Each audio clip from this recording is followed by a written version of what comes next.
Bienvenidas, bienvenidos y bienvenides a un nuevo episodio de La Revolución de las Conciencias. Antes de que empecemos, por favor, suscríbanse a las redes sociales de La 4TV. Los pueden encontrar como La 4TV en todas las redes sociales. Y también suscríbanse a las redes del Instituto Nacional de Formación Política de Morena.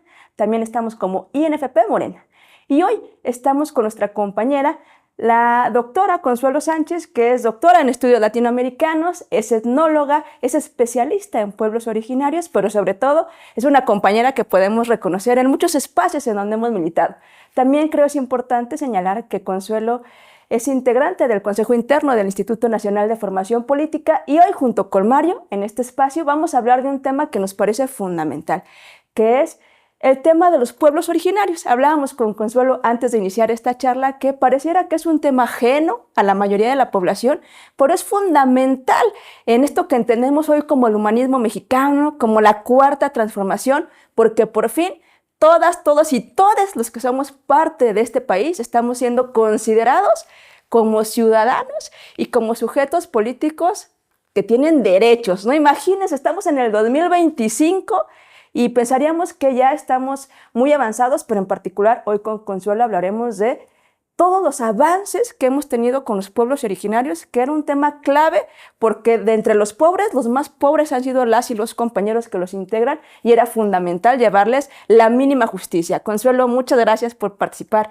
en esta charla con nosotros y gracias. Cuéntanos, tú que estuviste dentro de este plan que se hizo, este proyecto de nación. Recordemos que desde el instituto hicimos miles de charlas, ¿no? Impactamos a millones, tuvimos un evento muy bonito en las instalaciones del instituto con pueblos originarios que vinieron de todas las partes de la República y tú fuiste fundamental para poder puntualizar muchas de las cosas que nos piden, no las cosas, perdón, sino las demandas, las reivindicaciones. Las reivindicaciones de los compañeros. Claro. Tú estuviste ahí con nosotros, tú fuiste parte fundamental.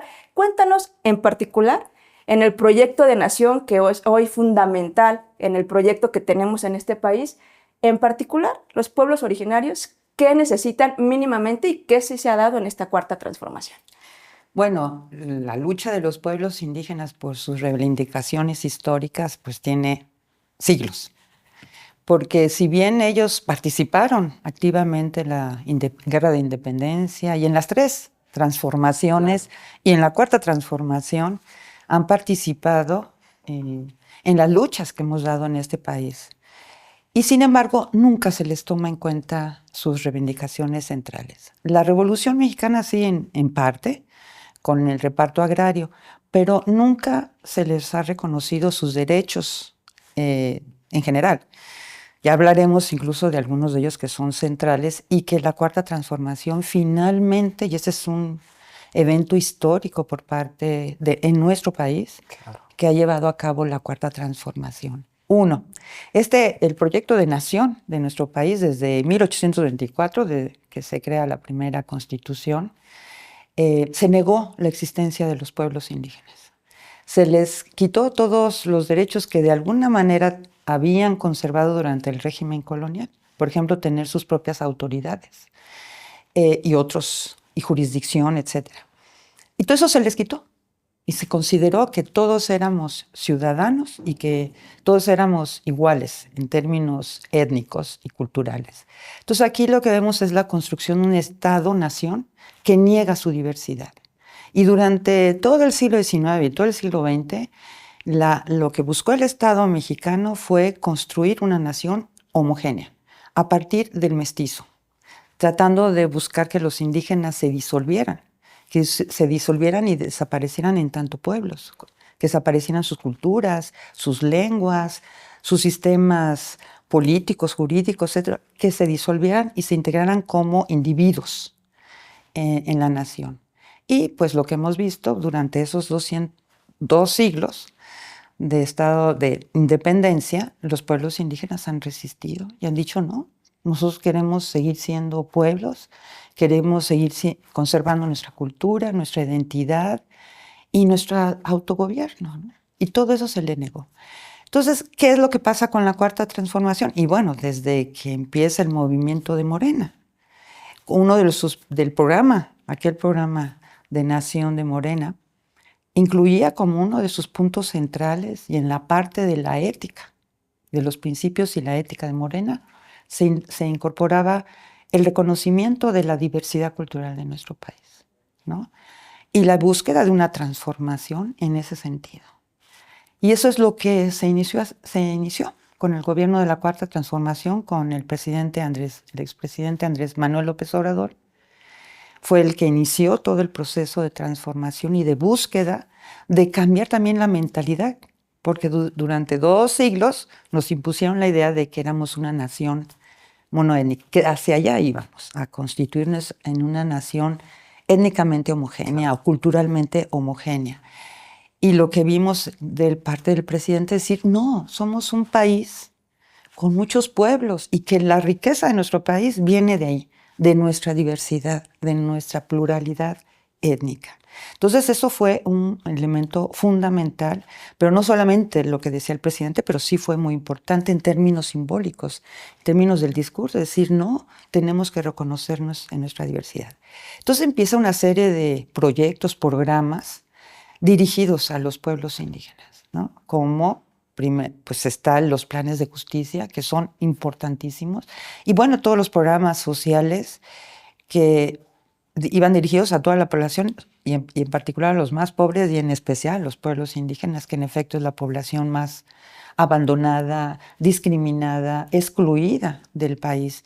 Y lo que hace la Cuarta Transformación es integrarlos, incorporarlos en todos los sentidos, ¿no? Políticamente, económicamente, socialmente, culturalmente. Y la reforma constitucional ha sido fundamental también como parte de este paquete de cambios, de transformaciones, pues es que también crear una constitución en la que puedan estar incluidos los pueblos indígenas y ya pues se establece que la nación mexicana es una nación pluriétnica y pluricultural, ¿no? Que se basa fundamentalmente en la presencia de los pueblos indígenas. Y se establece un conjunto de derechos que les da mucho poder a los pueblos. Bueno, ya la autonomía, la libre determinación y autonomía es uno de los derechos fundamentales que han reclamado los pueblos, en tanto pueblos, porque tampoco se les quería reconocer como pueblos, sino como población ahí disuelta, ¿no? Atomizada, y no, ellos que vienen luchando porque se reconozca como pueblo, como lo que son. Y eso implica el derecho a la libre determinación y autonomía, y se les reconoce como sujetos de derecho público, con patrimonio propio, ¿no? Y jurisdicción propia. Entonces, eso implica, pues, crear un poder para los pueblos. Con todo esto, se les da un poder público. O sea, pueden ya poder administrar una serie, y administrar recursos públicos, porque antes no se les consideraba, pues no se les consideraba como pueblo, entonces nunca se les asignaba recursos directamente, sino Claro. de ellos dependían. Entonces lo que se generó es una relación de dominación, de opresión y de sujeción a los gobiernos federal, estatal y municipal. Sí, y de hecho las primeras reformas que tiene este segundo piso de la Cuarta Transformación, pues es el reconocimiento a los pueblos originarios y a los pueblos afromexicanos que precisamente habían adolecido de ese no reconocimiento. Y fíjate, Consuelo, quiero preguntarte algo que es, para mí es muy importante sobre este reconocimiento de los pueblos originarios que sucedió el sexenio pasado y que es una cuestión simbólica de preponderancia para este reconocimiento y que tiene que ver con las disculpas que el Estado mexicano realizó con base en todos los improperios que los pueblos originarios sufrieron durante la conquista de México, y no solo durante la conquista de México, sino durante toda la historia de nuestro país, inclusive durante el Porfiriato, que fue cuando sucedieron todas las cuestiones de exterminio en el norte del país de los pueblos originarios. en donde precisamente se aplicó esta política de exterminio del otro. Entonces quisiera preguntarte sobre lo que es esta carta que precisamente el presidente Andrés Manuel López Obrador ofrece también en conjunto al pueblo español, y qué significado, qué importancia tiene esta carta y estas disculpas del Estado mexicano. Son importantísimas. En términos éticos y políticos son importantísimas. Esas dos que se hicieron, uno con los mayas y otro con los yaquis, pidiendo perdón, el presidente asume como representante del Estado pedir perdón a los pueblos indígenas por los 200 años de maltrato, de genocidio, de despojo de sus tierras, recursos, etc. Entonces eso fue muy importante, como tú lo decías. Y también pues, la solicitud que le hace a la corona española para que, junto con el gobierno del Estado mexicano, pidieran perdón. Y la corona española se opuso, se burló, lo cual muestra la poca ética y moral que puede tener un gobierno que desaprovecha una oportunidad como esa que le brindaba el presidente. Era una oportunidad, a ver, vengan, les abrimos, lo vamos a hacer juntos, porque nosotros también tenemos que pedir perdón a los pueblos. Y les abrimos el espacio para hacerlo conjuntamente, ¿no? Y así también el pueblo mexicano y el pueblo español podemos iniciar una nueva etapa de reconciliación, ¿no? Y no, lo rechazaron, lo cual fue desperdiciaron esa oportunidad histórica y hasta ahora se niegan a pedir perdón. Cuando otros países europeos han pedido perdón a sus respectivas colonias. Y sin embargo, el Estado español no. Eso quiere decir que mantiene una visión colonialista, ¿no? No han hecho una crítica, una autocrítica a lo que sucedió en ese proceso, sino lo ven como algo normal. Y para nosotros, pues sí tiene relevancia que pidan perdón. En términos simbólicos, porque no se está pidiendo ninguna retribución económica ni nada, sino una cuestión simbólica de reconocer que ahí se cometieron horrores, ¿no? Horrores en serio, masacres, una injusticia y maltrato, etcétera, ¿no? Y destrucción de una cultura. Fue una destrucción. Si uno va al centro, al Zócalo de la Ciudad de México, pues ve cómo se destruyó una cultura que era impresionante. Y sobre esa cultura se monta la cultura colonial, ¿no? Entonces fue una devastación social, cultural, económica, etcétera. Entonces sí, hay que insistir en que se tienen que pedir perdón. Y nosotros también tener conciencia como mexicanos de que hay que retribuirle a los indígenas las injusticias que se han cometido con ellos.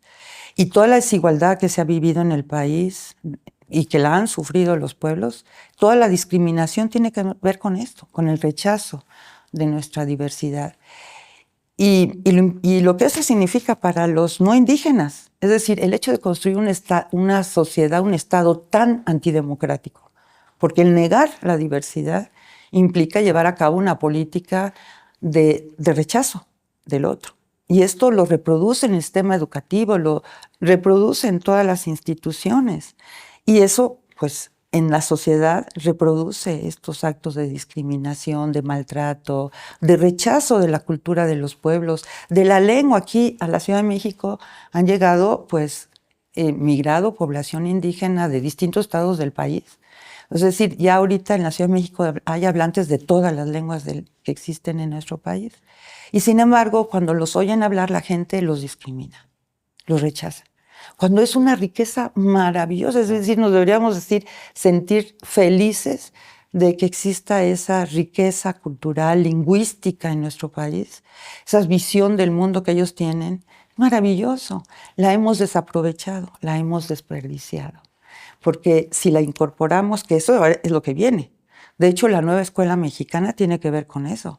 Los libros de texto incorporan todo lo que tiene que ver con la diversidad cultural. Ya no es como antes que lo indígena estaba en el origen, ¿no? En la época prehispánica, pero después parecía que ya no existían.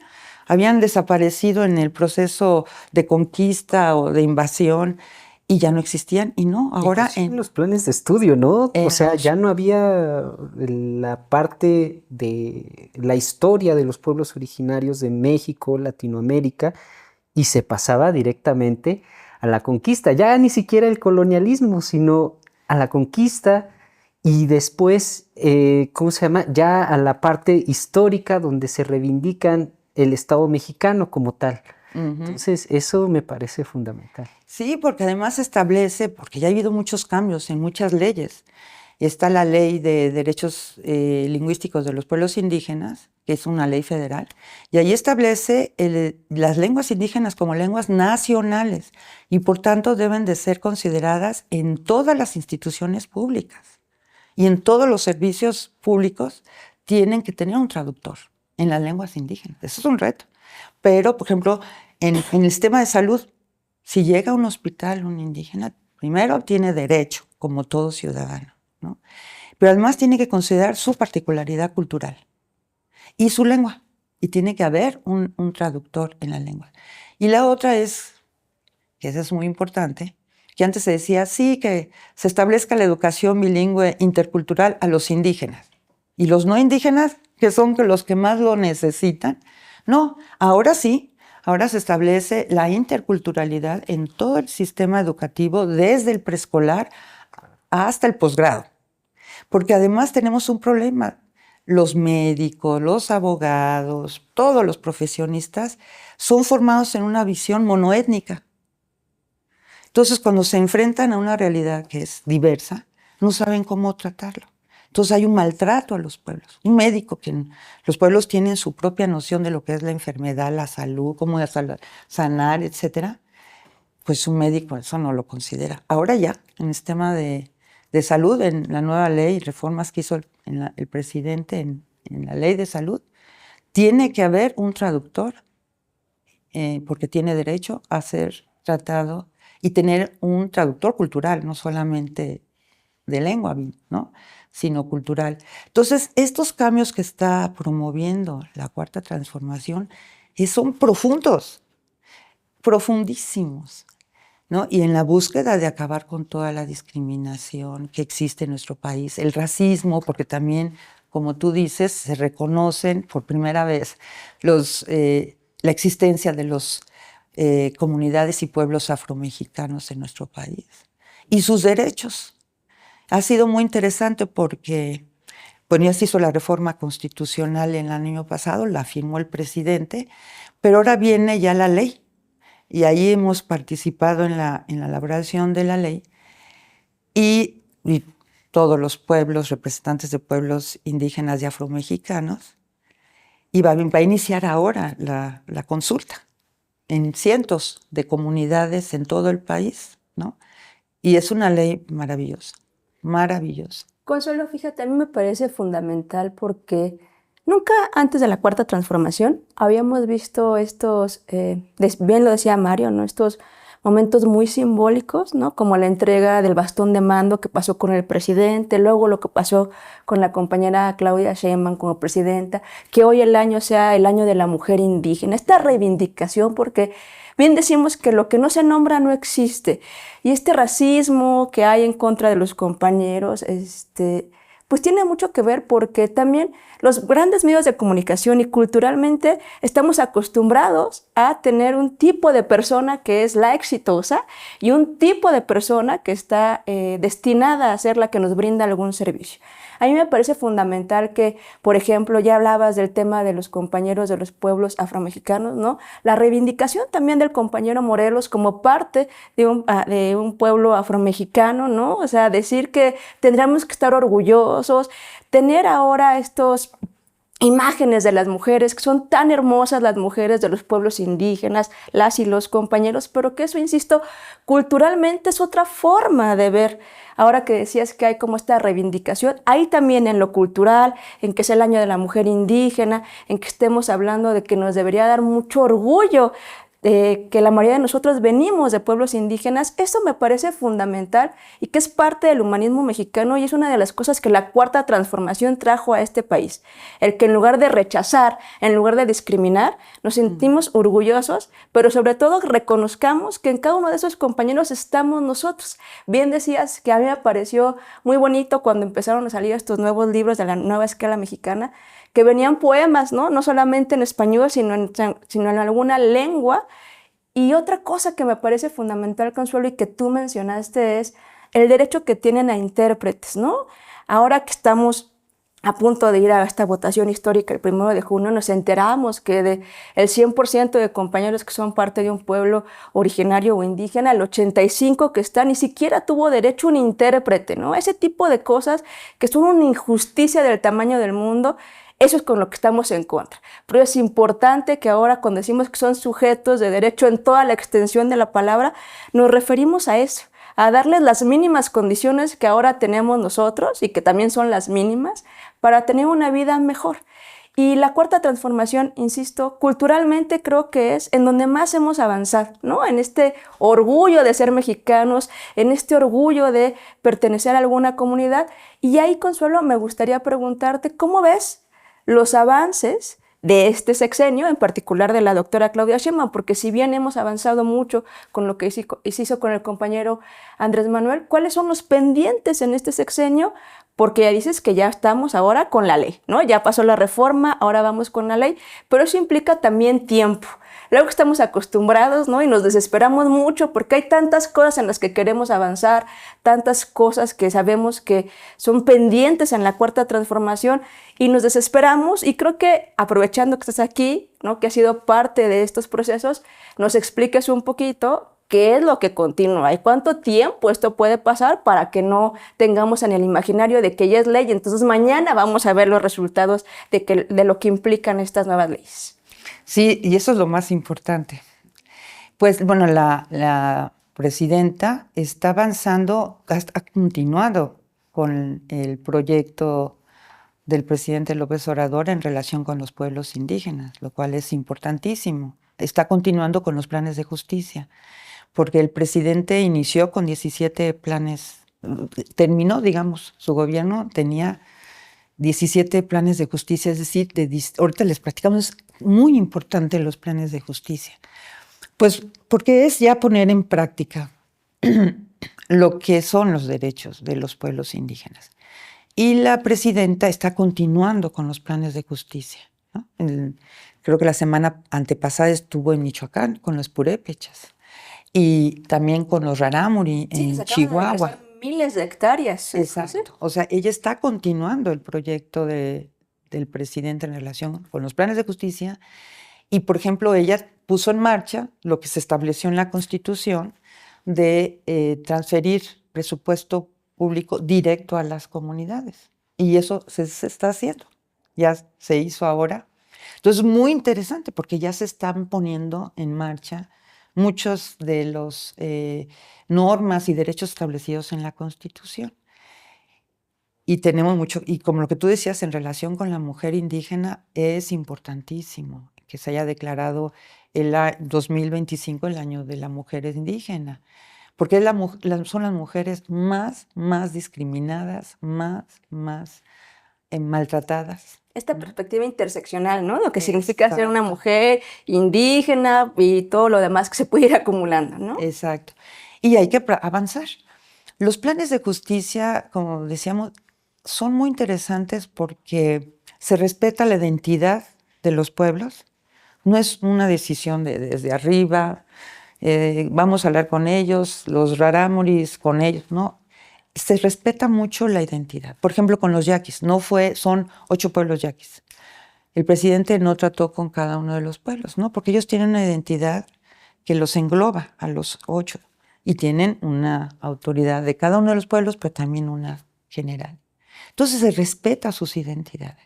Y además, el trato, la relación del presidente con los pueblos es que nunca se había dado, jamás.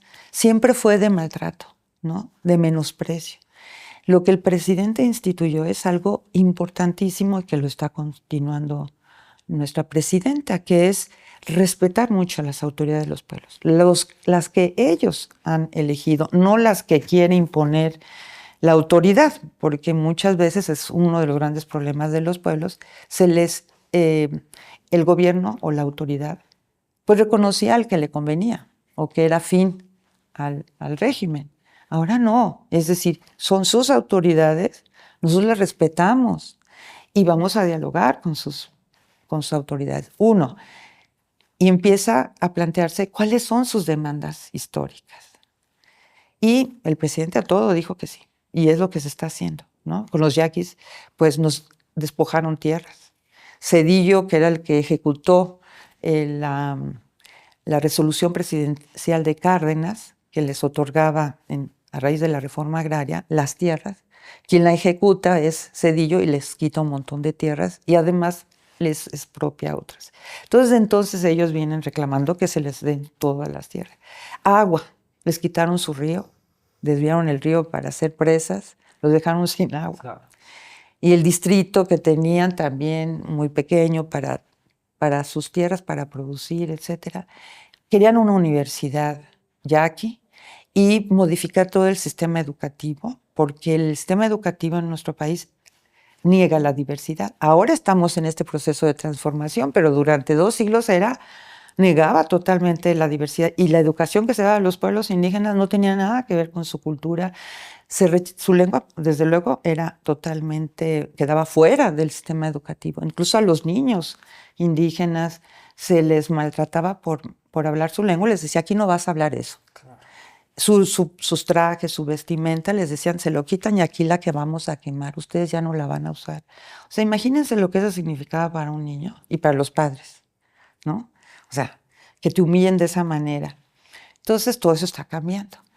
Entonces, los yaquis decían, y el presidente dijo, perfecto, que la Comisión de Educación de los Yaquis trabaje con la SEP, y vean todo, hagan un nuevo programa educativo y el programa educativo de la Universidad Yaqui.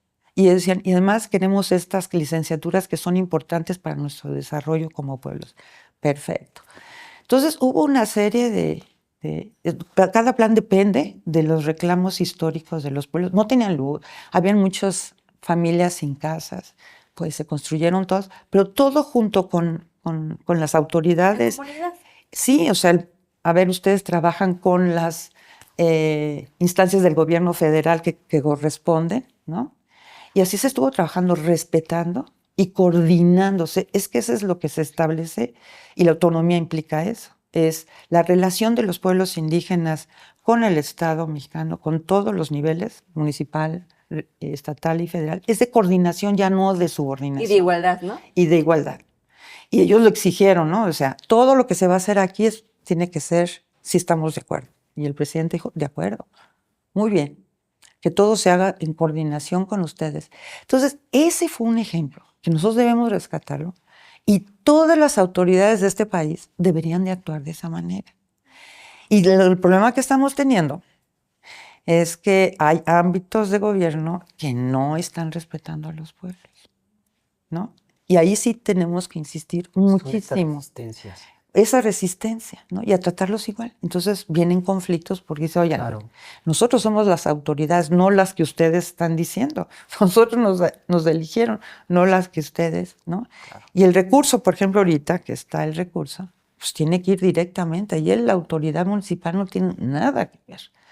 Entonces, sí necesitamos formar a las autoridades, así como estábamos diciendo, en relación con maestros, abogados, etcétera. En la diversidad, ahora se tienen que formar las autoridades en la diversidad, que tienen que considerar que además tienen derechos, en las que ellos ya no pueden intervenir, porque implica transferirle a los pueblos de poderes o facultades que se las quitaron y las manejan. Política. Exacto.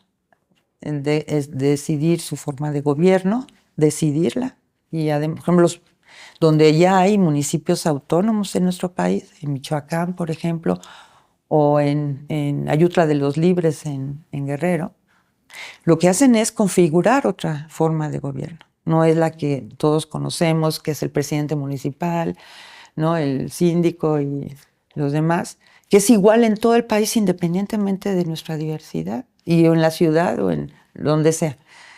Y esto implica modificación, ya no va a ser igual, porque se tiene que reconocer que ellos quieren una estructura colegiada, que no sea el presidente el que tenga todo el poder, sino es una estructura. Entonces, lo que estamos viendo es procesos más de democratización en los espacios de los pueblos, ¿no? De lo cual deberíamos de aprender muchísimo de los pueblos. Y ojalá y se pudiera restituir, porque, por ejemplo, ahí las autoridades, para llegar a ser autoridad, tienen que pasar por varios cargos, ¿no? Antes de llegar a ser autoridad. Y si demostraron en esos cargos respeto, amor al pueblo, atención al pueblo, y que además hicieron las cosas de acuerdo con lo que se establece en la asamblea comunitaria, pues llegan a ser máximas autoridades. A veces no quieren porque implica, en muchas comunidades no se les paga, es honorífico el ser autoridad. Y eso implica pues, que tienen que dejar sus tierras porque tienen que dedicarse a sus tareas como autoridad. Entonces, pero son mecanismos de control, ¿no? Que además tú ya sabes quién está llegando y si lo ha hecho bien o lo ha hecho mal, su vínculo con la sociedad. Entonces, tenemos mucho que aprender y se inician procesos de democratización que deberíamos en todos los ámbitos irlos desarrollando, pero sí hay muchos retos. Y que están, porque también los indígenas Tinán han sido muy fragmentados.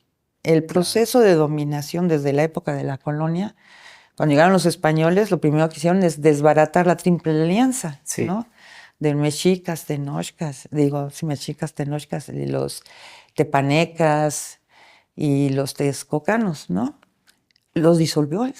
Y después cada uno de esos reinos fueron disueltos. Así es, y se hizo una reorganización territorial, Sí. que luego pasó de las organizaciones territoriales que se tenían originalmente, se pasó a otra organización territorial, a otra organización política que puso precisamente en diferentes lugares para también desapropiarlos de la tierra que se tenían en ese momento.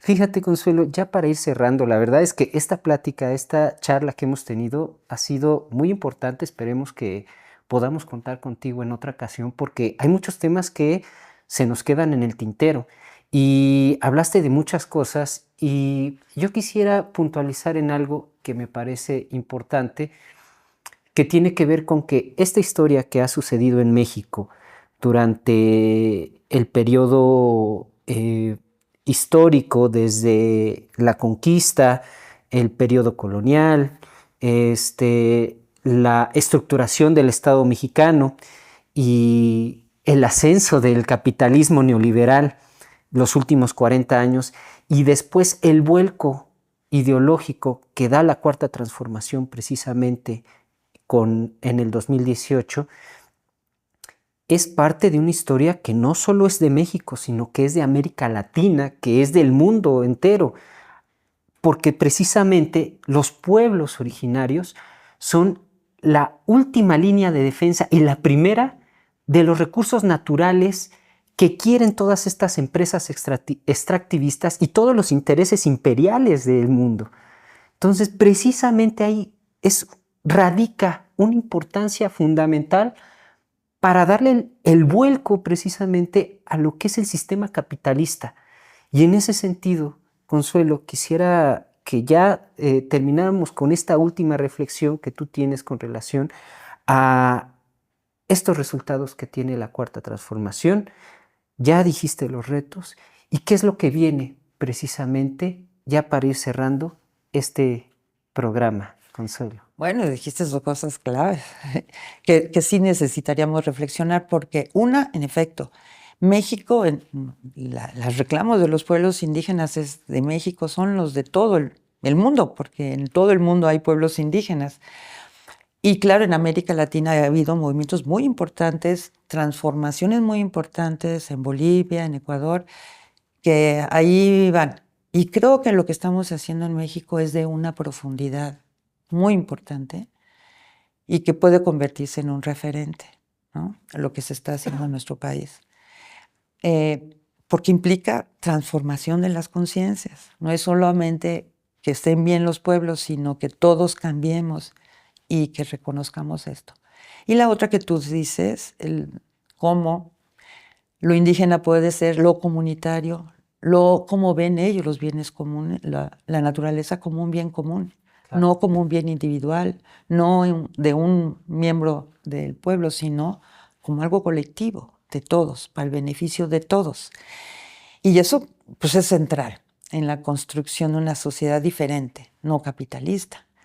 Ya lo decía nuestro querido Marx, que yo les decía, algunos me dicen, es que nosotros no somos marxistas. No, le digo, no, está bien, pero Marx sí era comunalista en sus últimos años, ¿no? Porque veía ahí un valor importantísimo en lo comunitario para construir una sociedad diferente. Por eso en sus últimos años se metió mucho en la antropología, a estudiar mucho sociedades no capitalistas, ¿no?, en el mundo. Y incluso entró a los estudios antropológicos, porque él empezó a interesarse en lo comunitario. O sea, ahí hay algo con la que podemos, una base de apoyo para la construcción de una sociedad diferente.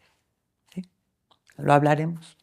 No, pues, ¿qué temas más interesantes? Y sobre todo, hay que abordarlos, porque precisamente esto nos tiene una importancia fundamental para todo el mundo. Y en ese sentido, Consuelo, te agradecemos infinitamente que hayas estado con nosotras y nosotros aquí en la Revolución de las Conciencias. No nos despedimos sin antes agradecerles. Escriban sus comentarios en las redes sociales. Síganos en todas las redes sociales. Estamos como INFP Morena y por supuesto sigan a la 4TV y a todos los medios del movimiento para seguir impulsando la Revolución de las Conciencias, fundamental para este cambio y para abatir precisamente estos ascensos del fascismo y pues del capitalismo que pues evidentemente quieren seguir dominando y quieren tener aquí el dominio de la mente también. Y en ese sentido pues nos despedimos, les agradecemos mucho y sin formación no hay transformación.